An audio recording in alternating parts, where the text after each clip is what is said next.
everyone, MiltingMan234 here, and welcome to another episode of Forgotten Media, where I dig up some stuff you may or may not have heard of. Today we'll be looking at an old nostalgic video game for the PC gaming, known as Commander Keen, a side-scrolling platformer created by Tom Hall and was developed by id Software around the early 1990s. And for some reason he always wears a pink shirt. And only real space adventurers are manly enough to wear pink shirts. It all started when a man named John D. Carmack, a game developer at Softdisk, discovered an interesting trick in creating smooth scrolling graphics in PC gaming, but only with the use of a 16-color enhanced graphics adapter card. So he and his pal Tom Hall decided to tinker around with it and use it to their own purpose.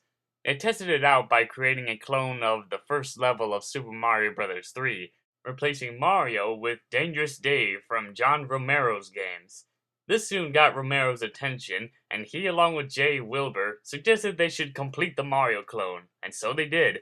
They called it Dangerous Dave and Copyright Infringement, a complete Mario 3 clone for the PC. They showed it to Nintendo, and although they congratulated them for their efforts, they rejected the idea as Nintendo wasn't interested in the PC market of gaming. After this, John Romero was contacted by Scott Miller, a man from Apogee, who discovered about the Mario clone that they had worked on, and suggested to them that they should make shareware games so that he would distribute them. And so Romero gathered John Carmack and Tom Hall together for a meeting about an idea of a new game, and they started making plans, with Tom Hall as the creator of the project. And in 3 months, Commander Keen was made, in its first game known as Commander Keen, Invasions of the Vorticons, that was released for MS-DOS in 1990. The story in the game is that a kid named Billy Blaze, who calls himself Commander Keen, creates a spaceship in his backyard made out of old soup cans and household items, calling it the Bean and Bacon Mega Rocket. While his parents are away and the babysitter asleep, Commander Keen launches into space and lands on the planet Mars. So if the ship is made out of household items, I wonder where did he get all that rocket fuel?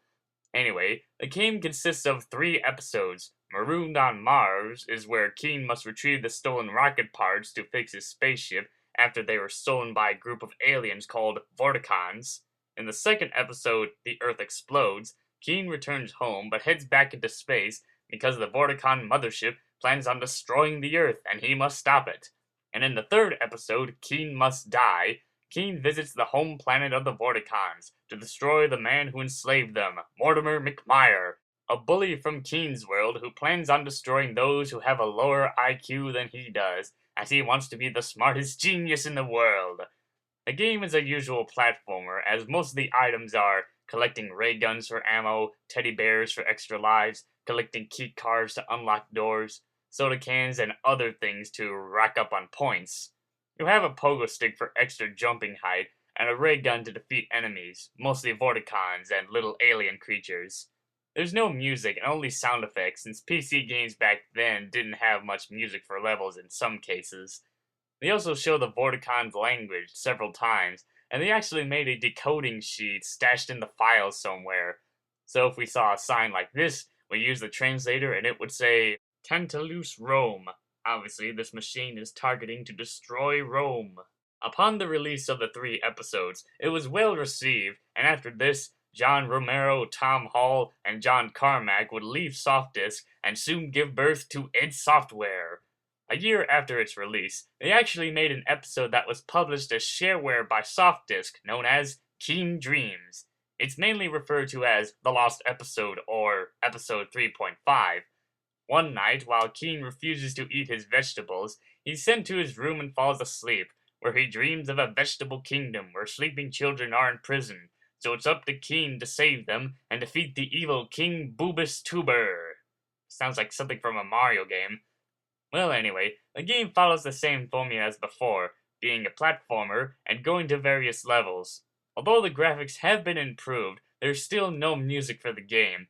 You have no pogo stick or ray gun this time. Instead, you have flower power. You just throw balls at vegetable enemies and they turn into flowers. That's pretty lame and provides a bit of a challenge. When finding the final boss, in order to defeat him, you have to collect at least 12 bombs that are scattered throughout various levels to defeat him, since flower power won't work on this guy.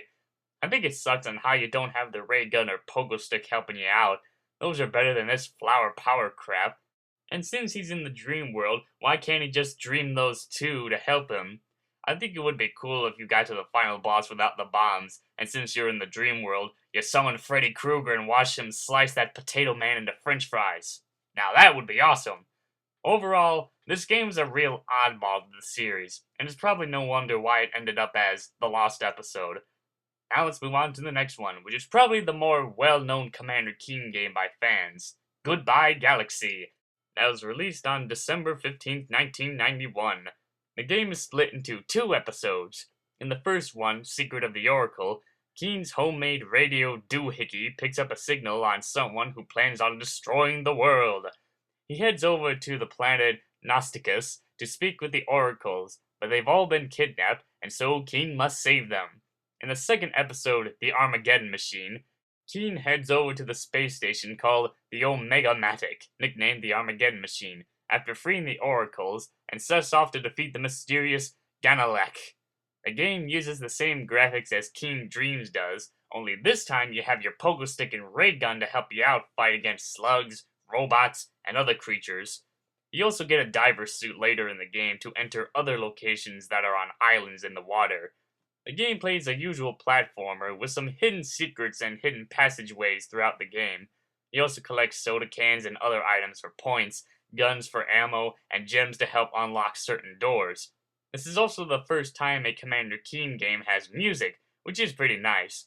The first episode is mainly on a distant planet with various locations, while the second episode is mainly inside a ship. The first episode has a minigame called Paddle Wars, which is basically a remake of the game Pong, and that the paddles are vertical instead of horizontal. One of the most noticeable things about Goodbye Galaxy would have to be its strange enemy, the Dopefish. He's some dopey, buck-toothed fish who does nothing but swim, and hungry. Dopefish would become one of the biggest PC gaming in-jokes, making many cameos and hidden Easter eggs in other games and medias. Goodbye Galaxy was well received upon its release, and pretty much became the game every Commander Keen fan remembered.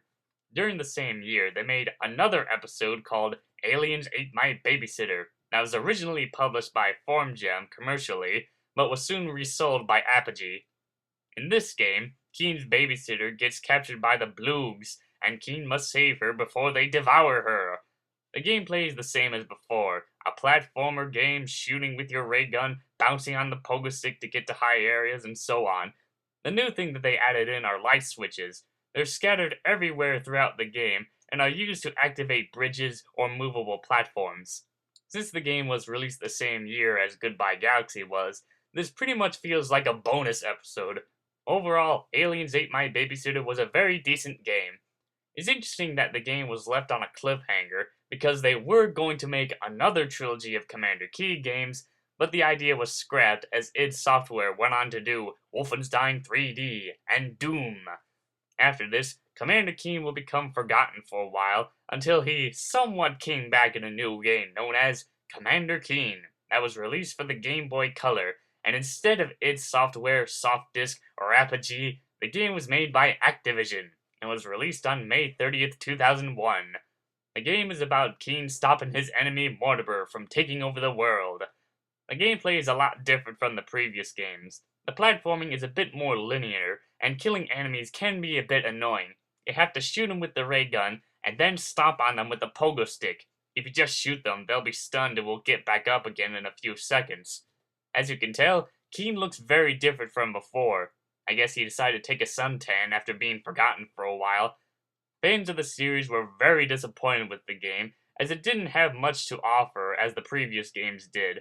The creator of the series, Tom Hall, stated that the Game Boy Color game is not canon to the series by any means, since id Software had nothing to do with this game.